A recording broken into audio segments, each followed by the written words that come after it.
Welcome to Pilates Teacher's Manual, your guide to becoming a great Pilates teacher. I'm Olivia, and I'll be your host. Join the conversation and the Pilates community on Instagram at Pilates Teacher's Manual, and visit buymeacoffee.com/Olivia Podcasts to support the show. Today's chapter starts now.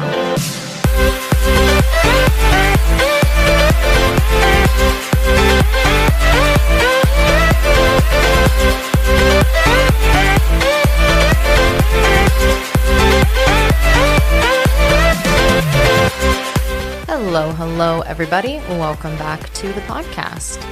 Today, we're going to be talking about intuitive transitions, which is a topic that comes up frequently on the podcast. I know I've talked about this in terms of progressing exercises, seamless progressions. I've talked about it about structuring your class with flow. But it's one of those things that is very integral, in my opinion, to teaching Pilates and always worth revisiting and chatting about. So what are intuitive transitions? What are we talking about when we say that? Why is it important to teaching Pilates? And what tools can I share with you that might make your class planning a little bit more straightforward in some ways, or just maybe just giving you tools to think about your programming in perhaps a slightly different way. We know from this podcast, we know as Pilates teachers that there's so much that goes into teaching Pilates that is not just the exercises and knowing the choreography and the equipment settings to do them on. There is a lot of teaching Pilates that is that, and it's almost like that's the baseline, is knowing the choreography, knowing the exercises. But there's an art to the presentation, how you present yourselves, how you present the exercises. There's an art to putting those exercises together. And it's something that we know that when we take a class, you know when the teacher has it. And we also know when we take a class if the teacher does not have that component in their teaching. I do think that developing intuitive transitions is something that you get better at the more you teach. So if you are a new teacher and you're like, oh my gosh, how do I do that? There is a tried and true method, which is trial and error and constantly practicing and learning for yourself what works and what doesn't work. But I also want to talk about today, again, some tools that let you jump the line a little bit. The experience always helps, but having a toolbox for approaching these problems is also quite helpful.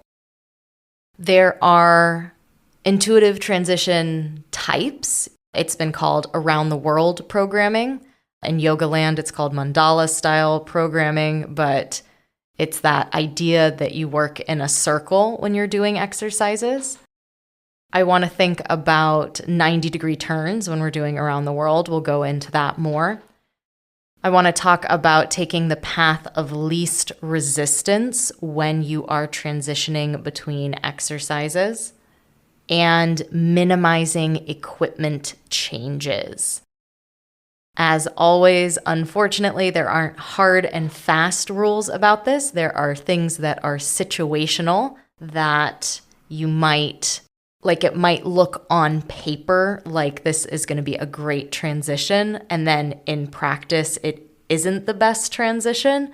And I also think that this is just another component to teaching that you will continue to develop, you will continue to get better at it, just because you'll see how people do things and you'll get better at guessing what that path of least resistance is.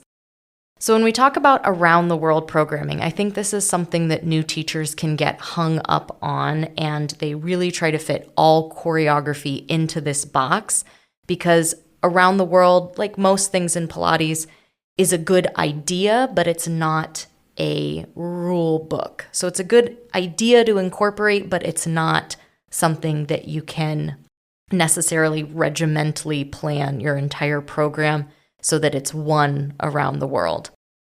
And as soon as I say that, I'm like, well, maybe you could, but I think that there are ways to implement around the world that might be a little bit more doable and might make a little bit more sense than trying to do everything around the world.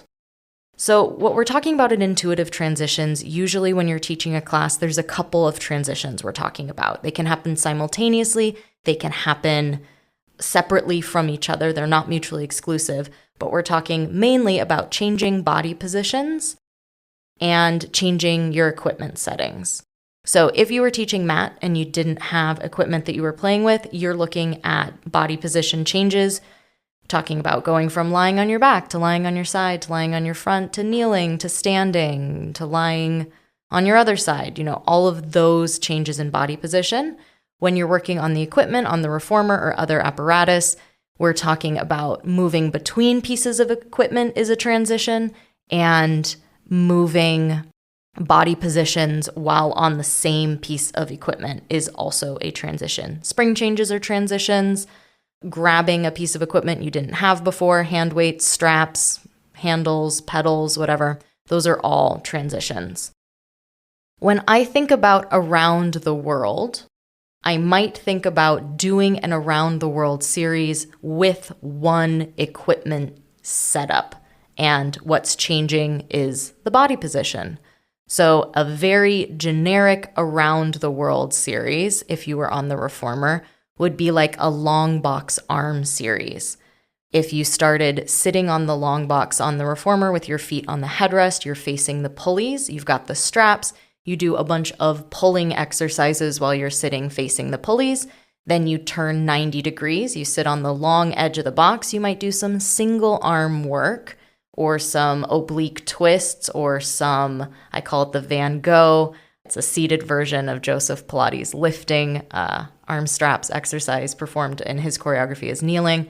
And then you can turn to face the foot bar. You're now straddling the box like a pony. You've got both straps in hands again. You're doing some serve a tray, some hug a tree, some arm circles or salute or shaving, something like that, and then you turn to the other side. So in that case, you're around the world, all happens on the long box, all happens on the same spring setting, and you are turning 90 degrees each time. So I think of that as an around the world series. What's nice about it is that the transition is really simple. I talked about the path of least resistance, and that's really what you're looking for when you transition ever. Is what is an intuitive thing? What are people going to want to do from here? What is going to be easy to explain or ask them to do from here? And if you're sitting on the box and you turn 90 degrees and now you're sitting facing a different direction on the box, that is a pretty intuitive transition. Even though it falls in around the world to do long box, sitting on the box, feet on the headrest, doing some chest expansion, and then standing to the right side of the reformer and doing lunges, you did change 90 degrees. You were, well, I guess it's 180 degrees because you'd be doing lunging facing the foot bar or facing the center aisle. But you could, even if you said like, I'm going to do side lunges or something, so I really just went to one side. But you can see how getting off of the box, moving the box, and then setting up for lunges, whether you're facing the reformer or facing the foot bar, is going to be less intuitive in a bigger transition than just turning where you are on the box. So in that regard, going front side, back side for an around the world, you do want to think about like, what does this transition entail? Is there a big spring change? Is there a big equipment change? Because that might fit better in its own series of exercises. So if you were doing it around the world on the mat, which I love to do in person, it works less well if you're teaching virtually because you end up facing away from the camera. But I love lying on your side, lying on your front, lying on your other side, lying on your back. And there's a little bit of wiggling because the mat's not infinitely long. But that is an intuitive transition to go from lying on your side to lying on your front and doing some swans, and then lying on your other side, doing your other side kicks and other clams and side exercises you were doing, to lying on your back. Makes total sense. Things that are really intuitive are things like lying on your back to seated. We've got a great roll-up as a transition, so that makes sense. You would go lying on your back to seated. You could even go lying on your back to standing on the mat if you do, I call them rock and roll-ups, where you kind of do rolling like a ball, plant your feet, and come up to standing. That would probably be a more complicated transition, but if you've done that before in your classes or you want to introduce kind of a fun way to get from lying down to standing, that's kind of cool.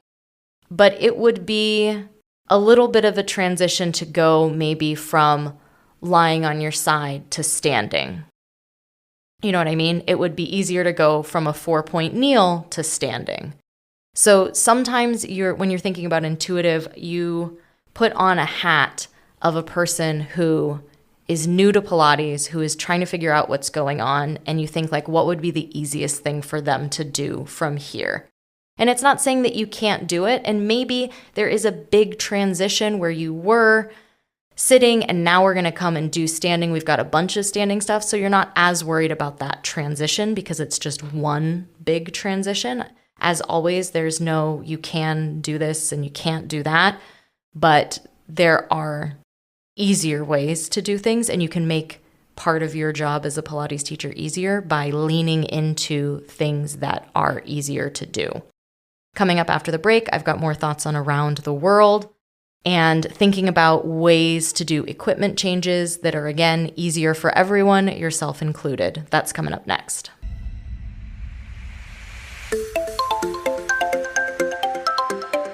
Hi there. I hope you're enjoying today's chapter so far. There's great stuff coming up after the break, too. Be sure to subscribe wherever you're listening and visit buymeacoffee.com/Olivia Podcasts to support the show. There you can make a one-time donation or become a member for as little as $5 a month. Membership comes with some awesome perks, including a shout-out in the next episode, a monthly newsletter, a monthly Zoom call with me, and more. You can also visit links.oliviabioni.com/affiliates to check out some sweet deals on products I use and love. Now back to the show.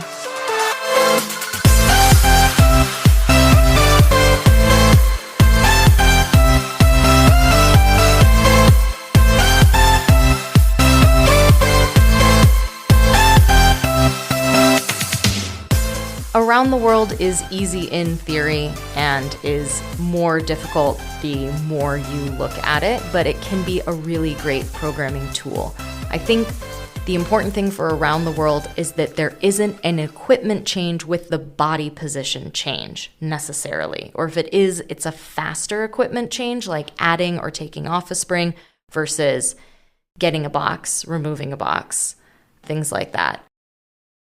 I saw a teacher teach an Around the World series that involved side lying on the short box, all springs on, top foot in the safety strap, then turning to face the foot bar, taking off all springs except for a red to do some seated arms on the box facing the foot bar, and then put all the springs on to do side lying, side over, kind of side sit-up series on the second side. So that follows around the world. You did something on the side, you did something on the front, you did something on the other side. But when you're thinking about how can I make this transition really smooth, if you've ever tried to add and subtract springs with the safety strap pulled out, which is pulled out because we were doing side overs and we're using the safety strap, that is difficult. Not impossible, not wrong, but more difficult than perhaps necessary.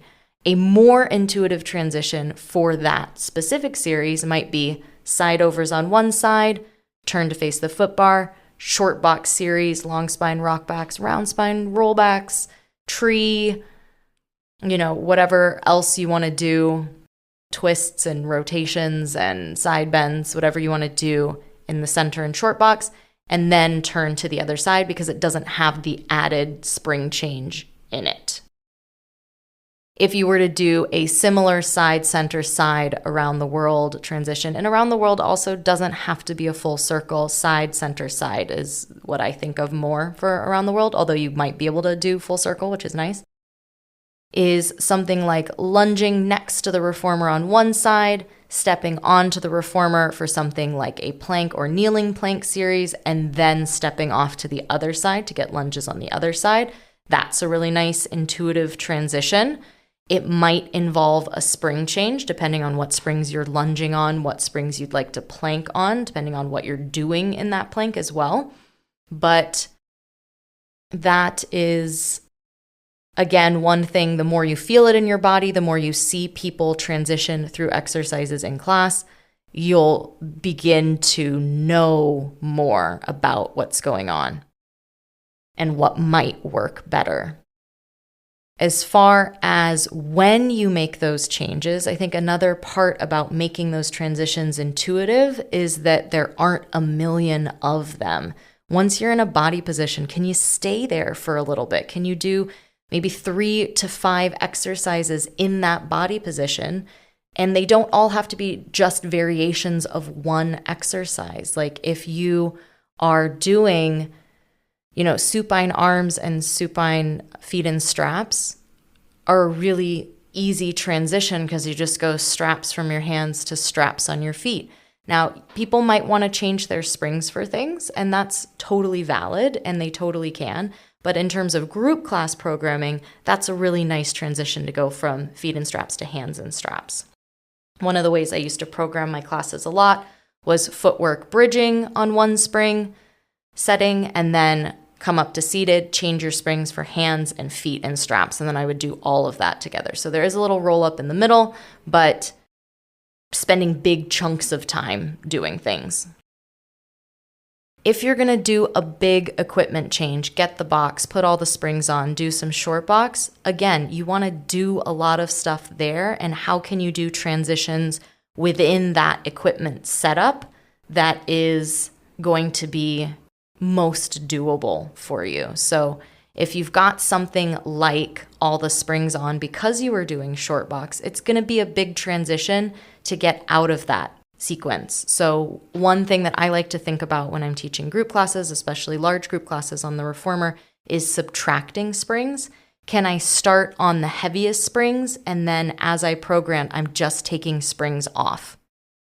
That might mean that if you had that short box set up, maybe the transition is you leave it or you put the box away, change springs to whatever you're going to do next. If it's feet and straps, you change to like 2 reds or a red and a blue, and then you use a different piece of equipment. You use the chair. Can we do an around the world on the chair doing standing leg press facing the pedal? Can we do it sideways? Is there something we can do on the other side? Can we go back to the middle? Can we change legs? Can you step off to the springboard or the tower and do a series there of around the world? So around the world, again, as I'm trying to communicate, is a good idea. And when implemented well, it makes classes move really smoothly. Because what around the world existed to solve was stand on one side of the reformer, do lunges, walk around the reformer to the other side, and then do lunges on the other side. That's not wrong and it's not bad, but what it creates is some dead time where people aren't doing exercises. And I think as teachers, we're trying to maximize the time that we have our clients with us, and we want to do as much as possible within the time of your class. And so if you make that transition an active transition, it's a roll up to seated, it's stepping onto the reformer to do some side splits or some lunges or something on the reformer, or kneeling on the carriage and doing hands and straps, something to do something to get you to the other side is a really nice thing to kind of refine in your own teaching. I think about 90-degree turns instead of 180-degree turns. I love lying on your stomach up to hands and knees. Again, if you're on mat, but even if you're on the equipment, lying on your stomach to hands and knees. If you're doing pulling straps on the long box, and then you come to hands and knees on the long box, do some cat-cows, do some single arm or single hand and strap stuff potentially. That's a really intuitive transition. Sitting to lying down could be an intuitive transition if you're able to roll backwards. It can be a less intuitive transition on the reformer. So again, it doesn't mean you can't do it, but if you are going to do it, can we really make it count? I think teaching beginners is a really great way to see what the path of least resistance is going to be. When you teach people who are really familiar with the equipment, really familiar with the exercises, and sometimes the transitions themselves, even an awkward transition can become smooth if you've got people who have Pilates in their body. So working with beginners to see what do they want to do, and whenever you can teach in a way that enables people to do what they kind of think they should be doing or what they in the back of their head, like subconsciously want to do, that solves some problems for you as a teacher, because sometimes the transitions are part of teaching and it's part of the class, and how can we make it meaningful? The way I program, the way that I transition between exercises continues to evolve, and sometimes you find a really good one and you want to keep it, or you know that there are two exercises that just link together so nicely. Like keep those and use those, continue to refine it. Teaching Pilates is not something you perfect and then you never work on again. It really is a process that changes with us as we change, as our focus changes, and transitions are something that I think I've been really interested in the past few months. So that's why I'm sharing that today. Huge thank you to all my supporters on Buy Me a Coffee. I appreciate you being part of the project, and I love having coffee chats to catch up with you and see what you're up to and answering any questions that you may have. It's June, which means we're doing it again. I'm looking forward to connecting with you all soon, and I'll be back in a couple weeks with a super cool podcast conversation. Stay tuned for that, and I'll talk to you again soon.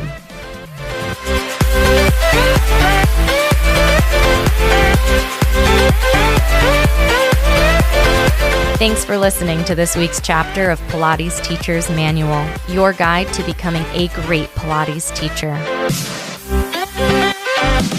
Check out the podcast Instagram at Pilates Teacher's Manual, and be sure to subscribe wherever you listen. For more Pilates goodness, check out my other podcast, Pilates Student's Manual, available everywhere you listen to podcasts. The adventure continues. Until next time.